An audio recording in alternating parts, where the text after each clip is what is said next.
Elvis Presley, the king of rock and roll, was more than just a musical sensation. For him, every day was Valentine's Day. This was no mere claim, it was a way of life. To understand Elvis, one must grasp that being the love potentate was not just a role, but a fundamental part of his identity. It wasn't that he was unfaithful in a chronic sense, it was just that in his world, the lines between monogamy and promiscuity blurred. Like iconic figures such as Jesus, Buddha, and even modern heartthrobs like George Clooney, Elvis existed in a realm where love was a force of nature, overwhelming and uncontainable. Yet there was a twist. Despite his reputation, Elvis deeply believed in the good girl, bad girl dynamic, with one glaring exception, Ann-Margret. She was different, a wild card who rode motorcycles, adored her parents, and wore skin-tight pants with confidence. She embodied both the ideal woman and the rebel, a perfect match for the complex Elvis. From a technical perspective, Elvis was an unparalleled lover. His charm, confidence, and charisma made him irresistible. The way he kissed was legendary, soft, confident, and full of life. He had an effortless ability to transition from the nervous energy of a first date to a deep connection. Elvis could dance like no one was watching, his movements natural and captivating. But it wasn't just his physical presence that drew women, it was his overall aura. He had a playful yet serious approach to romance, a mix of southern gentility and underlying sexual tension. This complexity kept women intrigued and wanting more. Elvis was a natural with women, a fact observed by those who knew him well. He always had a playmate, noted Alfred Wertheimer. This wasn't just a matter of physical attraction, Elvis had a way of making people feel special. He could be laid back, lounging in matching pajamas, or he could be the life of the party, encouraging everyone to dance. Despite his wild lifestyle, drinking, partying, and touring non-stop, he maintained a certain gentility. Women loved him for his charm, his ability to balance rough edges with a tender heart. But what was it like to date Elvis? It was an adventure. There was no predictability. Every date could be anything from a quick getaway to Vegas to a lazy day at Graceland in PJs. Elvis knew how to kiss and had an undeniable chemistry with women. He was confident, charismatic, and possessed a magnetic presence that could turn heads and hearts. Yet beneath the glamour, he was still Elvis, the boy from Tupelo with a dream. Elvis's success brought immense change to his life and those around him. Buying Graceland in 1957 was a turning point. It wasn't just a home, it was a symbol of his newfound status. His father, Vernon, thrived in the newfound respect and comfort, while his mother, Gladys, struggled to adjust. The rapid rise to fame was both a blessing and a curse.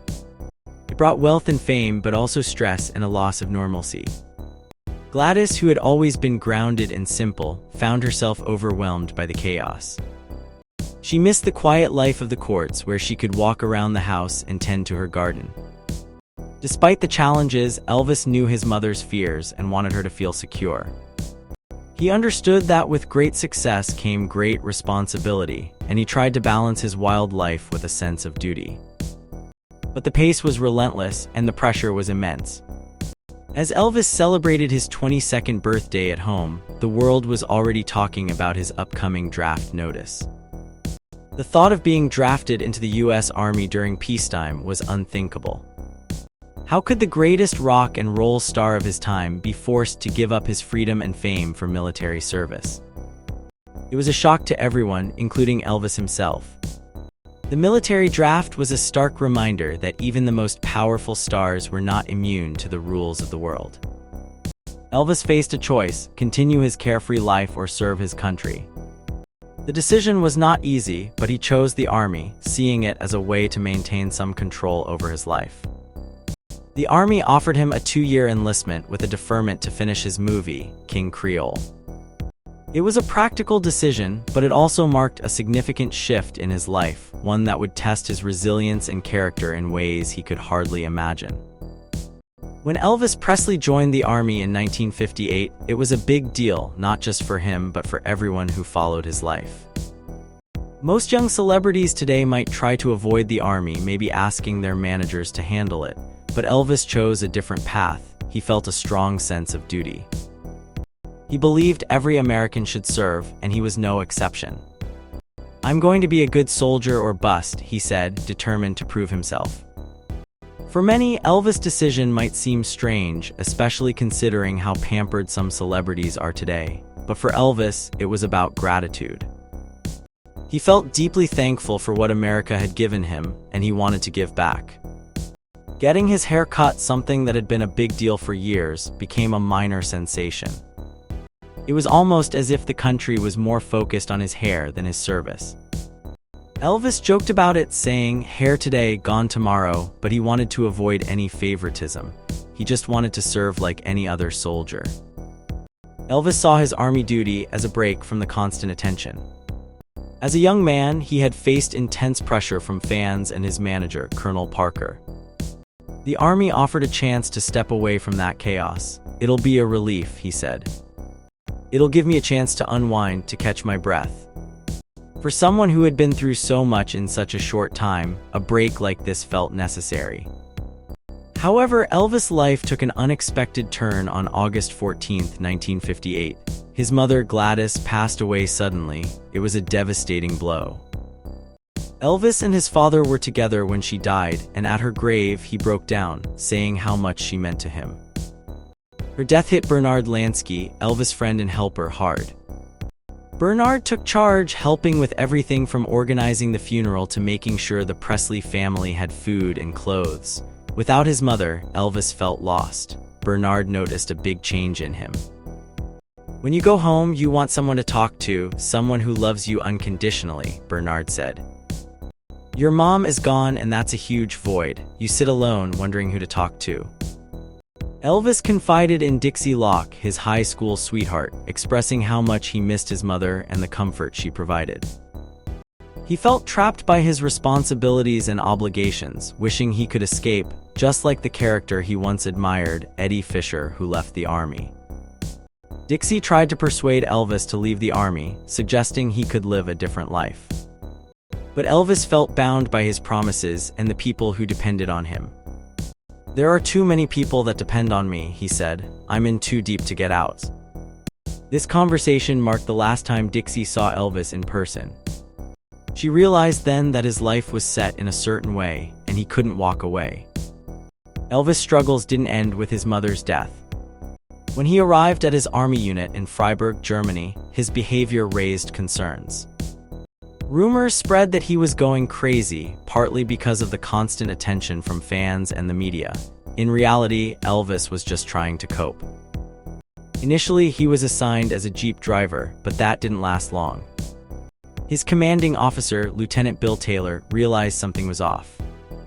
The truth was, Elvis couldn't handle the pressure and the constant disruptions. It was a tough adjustment for someone used to the spotlight but now facing isolation and stress in a different kind of way. Elvis' situation highlighted the challenges faced by many servicemen, especially those accustomed to fame. His commanding officers had to navigate the situation carefully, understanding both the importance of Elvis' service and the unique difficulties he faced. As Elvis adjusted to army life, he was navigating not just his duty but also his personal turmoil, trying to find balance in a world that seemed to have changed without him. Elvis Presley, the king of rock and roll, joined the army and found himself stationed in Germany. This move was a big change for him and his friends from the army, including some from his old unit, D Company. They had gotten used to getting lots of mail, but now things were different. Elvis got tons of mail all for him, and it was hard for Sergeant Russell to handle. To help Elvis adjust, Bill suggested putting him in Sergeant Jones' platoon. This platoon was special because they used jeeps and radios to scout ahead for their battalion, essentially being the eyes and ears on the battlefield. Elvis loved this role as it was exciting and close to the action. Elvis didn't go alone to Germany, he brought his family and a few friends. They first stayed in a fancy hotel but soon moved to a big house where they tried to make themselves less noticeable to the local residents. They even put up a sign asking for autographs during certain hours, showing how famous Elvis was. In Germany, Elvis embraced the local culture, buying 3 cars, a Mercedes, a BMW, and a Volkswagen. He preferred the German cars for their quality. His car collection showed how he loved being in the army, even if it meant waking up early every day to get to the base. Life at the base was comfortable. Elvis had good food from his grandmother's cooking and a routine that included regular hours and time off on Fridays. The army gave him structure and a sense of belonging. One day, during a mission where the scout team had to sneak into a tank company's area, Elvis enjoyed the thrill of the task. However, things got tricky when a bothersome lieutenant tried to get Elvis' autograph, which made him uncomfortable. Thankfully, Lieutenant Taylor stepped in and defended Elvis, showing how camaraderie works even in the army. Elvis took great pride in his appearance, always looking sharp in his uniform. His style evolved over time, becoming more European in taste, moving away from his old flashy clothes. He became known as Euro Elvis. After 5 months, Elvis took a trip to Munich with his friends. They visited an actress named Vera Tschechua, but ended up having more fun at a strip club. This trip was just a small part of his adventures. The significant moment came when Elvis met Priscilla Beaulieu, a young girl who would eventually become his wife. Priscilla was only 14 when she met Elvis, but it was love at first sight for both of them. Her arrival in Wiesbaden was marked by meeting Elvis, who was instantly drawn to her. Elvis' time in the army and his life in Germany were filled with excitement, challenges, and memorable experiences. His journey from a famous musician to a soldier showed his adaptability and charm. Even in the army, he maintained his flair and made friends along the way, leaving a lasting impression wherever he went.